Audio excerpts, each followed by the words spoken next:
Hello everyone. Today we will learn about how to create a Premier League fantasy account. First, click on Get Started and pick one of these clubs. You can answer those following questions up to your preferences. I prefer to say no thanks to all of them.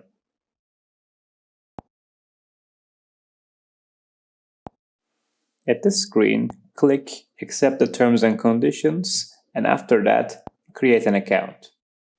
Now we will fill those areas one by one, such as your name, last name, email address, your password, your gender, your date of birth, your country, and optionally your phone number. At this step, pick your favorite club.